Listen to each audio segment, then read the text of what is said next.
we had issues where the crews were getting to the office and then they were going to the gas station. Yes. Well, why were they going to the gas station? They were going to get ice. They were going to get drinks. They were going to get snacks. And so what Jerry and his wisdom did is he brought the gas station to the shop, and it costs less money for him to do all that than it does for them to go and have unbillable time at the gas station. Welcome to Masters of Home Service, the best podcast for home service pros like us. I'm your host, Adam Sylvester, and I want you to crush it in business. If you send crews out to clients' homes every day, then you are probably wondering, do they even make money? Are you just hoping that they go out and make profits and build a business? Or are you just kind of like hoping and praying that this works out? Or maybe you pay your people per day and not per hour. Either way, you have to be tracking this stuff to make sure that you don't have profit leaks, inefficiencies in your business. If you're not tracking time and making sure that your crews aren't just driving around all day instead of actually making money, then this episode is for you, because my two guests today are really good at this. They know how to make sure that a crew actually makes money instead of just drive around. I mean, sometimes people have crews drive around literally half the day, and that's not making you money. So today's guests are Jerry and Forrest. They work together, and we're going to talk about how to track time so that make sure that your employees are actually making money and that you're not just wasting lots and lots of drive time on the road. So Jerry, welcome to the show. Glad you're here. Why don't you tell our audience who you are? Jerry Jackson, Mobile, Alabama, and I own Professional Systems, which is a holding company for multiple subsidiaries. We have a roofing, electrical, plumbing, heating and air, and an industrial division. Great. Cool. Awesome. Forrest? My name's Forrest Derr. I'm also from South Alabama, and I have a consulting company where I'm a fractional chief operating officer for multiple industries. Cool. You guys know this really well. You guys know gross profit. You guys know time tracking, making sure you're actually making money. What was the biggest pain point for you guys that might be also the same pain point as our listeners before you discovered how important this was? What were you doing then instead? Pen and paper. Pen and paper. It's like, I believe that's where everybody starts, pen and paper, spreadsheets. It was very, very chaotic, time tracking. And then we got ready to do payroll. It was pretty rough because we were scrambling. And it puts a lot of pressure on your employees as well, your administration, as they're getting ready to produce payroll. Be very hectic. So now, of course, we're using Jobber now, and you can track in and out. You can clock in and out using Jobber, and that time is allocated to jobs, so you can see where your time's going and see what your labor rate was. You can see that, and then you can see how much unbillable time you have. Yeah, tracking that is very important. Forrest, I think a lot of listeners, it's a hope and a prayer. Mm-hmm. That we send these, of course they're making money, they're out doing that. And you realize, wow, they spent 3.5 hours driving around and only 4.5 hours in clients' homes. That's not good. Like our prices aren't fit for that, right? Yeah, that unbillable time is a huge metric that most businesses that I come across and work with it's not even on their radar. They're not even thinking about it. Of course, you got to get out of pen and paper to where you can track that, because pen and paper is not going to show you the true picture. But once you track and have in Jobber set up a shop time as well as a travel time and have them actually punch in and out on that section, now you have data that you can have actionable steps. You can actually have a scorecard metric that says, all of plumbing has to be under 10% unbillable. Now it's a number you can watch and you can report on. Either too low or too high. There's either too low or too high. Probably one of the best indicators if your business is efficient and actually making money is that there's cash in your bank account. If there's not and you're always struggling, this is probably your problem. It's probably your gross profit efficiency. So what does that scorecard look like? And how can our listeners do one for themselves? Yeah, there's really two scorecard numbers that I like to use in the service industry. One is SPH, which is sales per hour, and then the other is the unbillable time. So if you look at both the unbillable time and the SPH, that'll give you a really good indicator of whether your team is being efficient. And most people think when I say SPH to a service industry, like, well, these guys aren't selling. Well, but they're producing sales per hour. They may not be actually selling it. They're revenue per hour. Okay. So what is the number that makes sense for the industry? It's going to be different for different trades. But if you can set a target and say you want to have $150 SPH for plumbing, well, you can track that now within Jobber, run a report, and look at not only is this team doing well, but is this individual doing well? The productivity report. Yeah. You don't know if you're doing well until you start tracking these things. That's right. Just because you have money in your banking account, you could potentially have more in there, and you could have higher profit margins. If you're not tracking this, you don't know what you're doing, what you're producing day to day. And guys, a lot of times will say they do, but if you're not using a software, if you're not using a system, there's no way you can accurately track these things. Jerry, what was it like for you in the early days? Take us back to when you weren't tracking this stuff. Paint the picture for us a little bit. Very, very humble beginnings. I remember one year in particular, I worked every Saturday for the entire year. I worked 6 days a week for the entire year, and it was rough. It was some very, very humble beginnings. Things were tough. We didn't have any softwares. One time we were writing checks for everything. We didn't have payroll system set up. We had no way to track anything. We were using spreadsheets, and a lot of the stuff was in my mind every day, and I couldn't get it out. It was some challenges there. So I encourage guys that are currently in business, if you don't have these softwares and these things set up in this technology, you've got to implement technology or you're not going to be able to keep up. You're never going to grow. You're never going to really take things to the next level. And if you're on the sidelines, I know there's probably a lot of guys on the sidelines just looking at getting into business. And they're going to listen to these podcasts to learn from these. And I encourage you to implement these on day one. If I'd had this implemented on day one, there's no telling where we would be at in business at this point in 9 years later. So how are you more efficient now? What are some things you guys did to make your business more efficient? Jobber, everything goes in Jobber. Even the larger commercial jobs where we have to submit pay apps, even if it's not sent, it's still tracked and it still stays in Jobber. Okay. Everything goes in Jobber. Notes. So no more pen and paper for nothing. When you're going out to look at a job, instead of taking a pen and paper to write all your notes down, what you're actually going to do, put all your notes in the request, all your pictures, all your notes. That's a way to track everything and stay in this software. Every day we have people looking at this. Yeah. And that's the best way to keep track of it. Get out of your head. That way you can free your brain space up to focus on much bigger things rather than trying to keep up with how many clients you have, who owes you money, where you need to be at the next day. Yeah. They have softwares and technology to keep up with these things for you. Get away from writing checks. Okay. Yeah. That's another big deal. Get away from no more check writing. You don't have to write checks anymore. It's 2025. You have things that there's so many different options that can do that for you. Yeah. Forrest, I think people have like a light bulb moment when you realize, okay, if I want my labor to be 18% of revenue or whatever, 15, 20%, then, so if someone gets paid $20 an hour, multiply that by 5, that's $100 an hour for that one person. There's 2 people on site. You need to be making $200 per hour.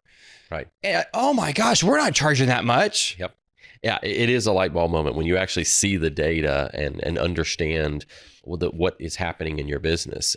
You can tell yourself a lot of stories at night when you go to sleep, but the data really paints the picture. Yeah, and I think some people even make the mistake that they might come in at, they don't know the numbers, but let's say they come in at $70 an hour and it feels like it was a good day, and they actually give people a bonus. Like, hey guys, you did a great job today. Here's a $50 handshake, and like, no, the bonus should come at at $125 an hour.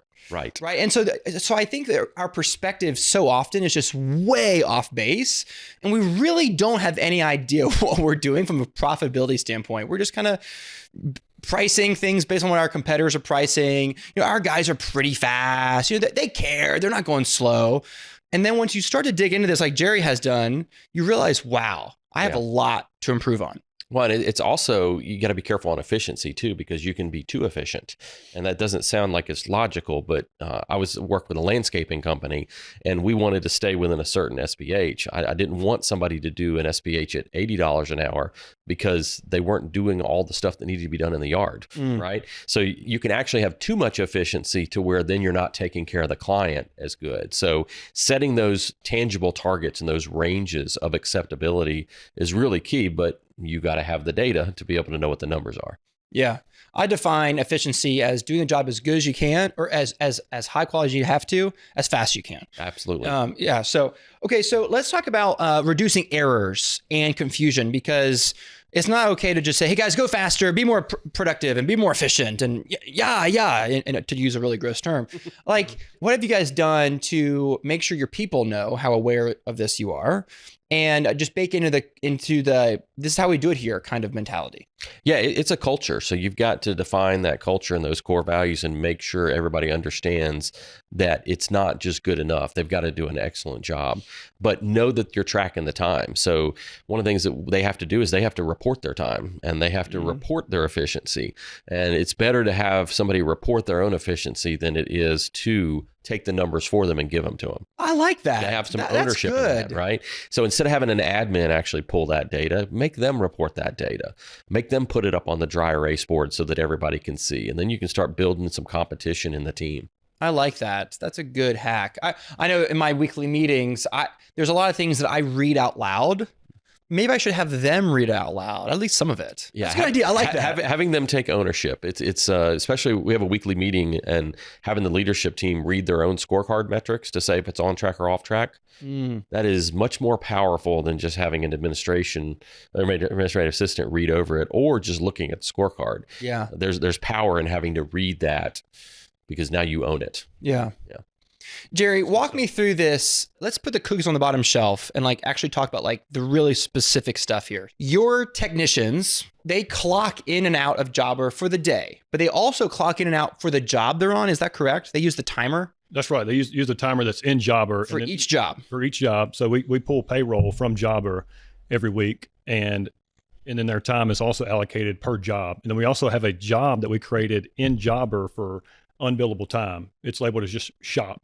And then there's time allocated to there. That way we can start tracking these hours and seeing where we're at. So it's one thing to have the data. It's another thing to have the information.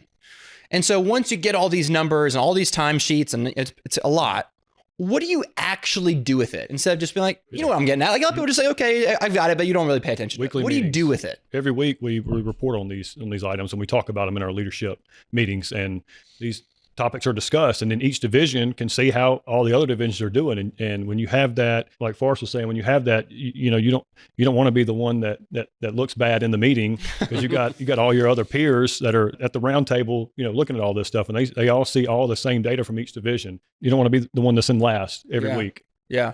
It reminds me of that story of that guy who goes in the factory and why is this factory so inefficient? And the guy's like, man, boss, we're doing the best. And he goes, how many did you do yesterday? 3. And he writes the 3 on the floor. And the night shift crew comes in. What's the 3 mean? Well, that's how many things they produced last night. And then they do 4. And then they scratch out and do 4. And the next night, when the morning shift comes in, what's that number? 4? Oh, they did 4. We're going to do 5. Yeah. And then they just keep ratcheting up 4, 5, 6. It becomes like the best producing factory in that whole division, because they were just a little friendly competition is all it took. You don't want to be last. That's right. And it's a healthy competition. It's nothing that nobody's looked down upon. It's a healthy competition. It creates something there. It gamifies it. Drives. It's healthy. It's nothing that's not a bad thing. I'm going to pause our conversation because I know we're talking about efficiency and it's great. To talk about Jobber, how has Jobber actually helped you improve your efficiency? When you start with Jobber, how did that transform your business from a time tracking perspective? The time tracking in Jobber has been a game changer for us, because it helps our admins to be able to pull that time each week. It's not so much of a headache. Before, this is how it rolled out. So time stopped on Wednesday, payroll has to be in by 3 o'clock. It seemed like it was almost an all-day thing for one person to get everybody's time in. And if somebody was out that day, or you didn't have time for one person, you had to, kind of guesstimate. And then the next week you were trying to figure some things out. So we changed our payroll of how we were doing it. So now it runs Monday through Sunday. Then it goes in on Wednesday, and then they're paid by Thursday. And by doing that has taken a lot of pressure off of our admins, and they're more efficient, and they can spend time doing other things as well instead of tracking down hours. And you have a software that can do it for you. Yeah, Jobber does all that. Totally. It does all of it for you. Yeah, and Jobber also has an efficiency report that you can see how efficient your crews are. So if you have been listening to this conversation and you're like, oh, I got a lot to work on. My efficiency is terrible. I don't even know what my efficiency numbers are. I've got profit leaks all over the place. Jobber can help you find those leaks and start tracking it and start changing it. So go to jobber.com/podcast deal, get the exclusive discount, and start running a more profitable business today. Do you remember what your efficiency was before you started making these changes? And do you have a comparison? I'm curious of what it was before and what it is now. Did it go up? Like I say, before was just absolute chaos. And now we actually have a properly run an organization now. And that's the best way the simplest way I can explain that.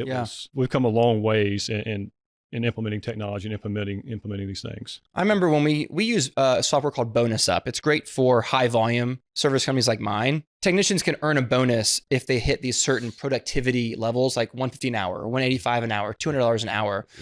And you guys probably heard this phrase, whatever you measure gets improved, right? And Absolutely. So what we've been focusing on this one metric for a year and a half now. Guys, I want your productivity to be 150 or more. And it was like in the 120s before we started, and now it's over 150 because we just kept looking at it, We have a 60-day average, rolling average, and like it's always in front of them. Whatever you measure, whatever you track gets improved. You can't manage what you don't measure. That's right. And so in this conversation, is the main thing that you want our listeners to track is hourly productivity, SPH, sales per hour, and unbillable. I think it's both of those components. Let's talk about the unbillable for a second. So how does that play in all this? Yeah, because you've got to be able to watch what that unbillable is. Jerry, the business is a perfect example. We had issues where the crews were getting to the office and then they were going to the gas station. Yes. Well, why were they going to the gas station? Well, they were going to get ice. They were going to get drinks. They were going to get snacks. And so what Jerry and his wisdom did is he brought the gas station to the shop. So they have an ice machine. They've got filtered water. They've got bottled water that they can take. They even have snacks. And it costs less money for him to do all that and provide all that to get those guys out on time than it does for them to go and have unbillable time at the gas station. He even has a gas tank at the office. That was a great project of mine. I really enjoyed taking that on. If you think about it, you go to the gas station, how many rich folks you see in the go station? You don't see any. I mean, think about it. How many wealthy folks you see hanging out in the gas station? There's none. I'm not saying I'm not going to go to Buc-ee's on the way to the beach and spend $50 on a bunch of junk, but day to day, you can't do it. And I had to talk with these guys. We had a weekly meeting. I said, guys, you've got to stay out of the gas station. Not only they're wasting their money. It's a huge markup. And I looked at the time. And, a guy leaves the shop at 7, he's not getting the job till 8:30. So, and the next thing we're going to work on is, okay, how do we bring the supply house to the shop? That's going to be a pretty big undertaking. That's something we're currently working on now. We're building out our shop to be able to do that. This is so true. The trips to the supplier are killer. Yes. Killer. And one time my supplier said, well, we can deliver it to you. This was a couple years ago. I was like, really? I didn't know you guys delivered. He goes, oh yeah. I was like, how much is it? And I'm doing the math really fast, thinking like it's gonna be. He goes, oh, it's $50. Are you sure you want us to do it? And yes. I almost laughed. I was like, yeah, I just barely want you to. $50. That's a steal. Like, do you know how much time it takes for my guys to drive all the way up there and get this stuff? That was a steal. And so there's so much to save. Let's talk about that some more. There is so much to be said about driving to the supplier. Not only that, the drive time there to the supplier, and also the time standing around at the supplier. So we use Verizon to track vehicles and see time where they're at, and we geofence the supply houses so we can start seeing how long they're there at the supply house. And sometimes it can be an hour and a half for them hanging out the supply house. So we're looking at bringing the supply house to us. And then every day I'm talking to these guys and beating this into them of like, you have to call these suppliers at their cutoff time every day to get your material delivered either to the shop or to the job. Another thing that we've implemented and started working on is we started buying equipment that we need. What I like even more than just buying and owning the equipment is I look at the time that it takes that saves us from going to an equipment distributor to pick up something that's needed. Like a rental. Like a rental right? equipment. Yeah, okay. So you're going to have at least half a day built into going to pick it up and drop it off. Not only the time that it takes for you to drive there. So that's another thing we've implemented is buying equipment and saving time and efficiencies on that as well, because time is something you'll never get back. So you have to focus in on where you can save time and become more efficient. And guess where you'll see that? In unbillable time. In unbillable time. That's why it's so important to track that, because it shows you the picture going, holy crap, we got 25% unbillable time. What is going on? Forrest, you've been doing this for a while, and so you've seen a lot of different P&Ls, a lot of different data sets. Do you have a guideline, like an objective for just on average, like what should billable time be if this number is too high? Yeah. What's the range, would you say? Really try to keep it under 10%. And it can be different for different industries. There's some weird industries. Like I have a landscaping company I work with, and the lawn health division, we had it under 20% versus 10% for everybody else. 10% for everybody else, but the lawn health, you got to prep, mix the chemicals, you got to put it in your truck, you got to clean your truck tank out when you get back. So it does depend, but 10%'s been a good number that I've been able to find across the industries, that if you can keep them under 10%, your productivity is huge. And one thing to always remember is time is much more valuable than money. If you're looking at a scenario where it's either time or money, spend the money and save the time. Well, we were talking about this morning over coffee that I did a post just recently on LinkedIn, and it was about getting a giant clock at the shop. And so another company I was working with, we were having trouble getting people out on time, And so we bought this giant digital clock, 1 foot high letters, bright red, and it was beat the clock. You got to be out by 7:10. You get there at 7, you got to be out by 7:10. And you're out by 7:11, that's a problem. 7:12, that's a problem. And I actually learned it from a guy about CrossFit. One of the reasons CrossFit is successful, or you're successful in CrossFit, is because you got a clock you got to beat. If you don't have a time constraint that's visual that you're watching, it's hard to maintain that efficiency. There's a gym in my local town that they close the doors at class time. And they lock them. Yeah. So if you're late, you miss class completely. The stakes are high. So I love the big clock idea. Yeah. I think a lot of our listeners are actually struggling with this. So let's talk about this for a minute, because there is a lot of time wasted in the morning for most people listening. What are some strategies? Let's say our listeners, they can't justify bringing gas in. Maybe they're not going to do that per se. But what are some other things they can do to save either on the gas station time or just the milling around in the morning time, being really slow prepping the materials, and any tips on that?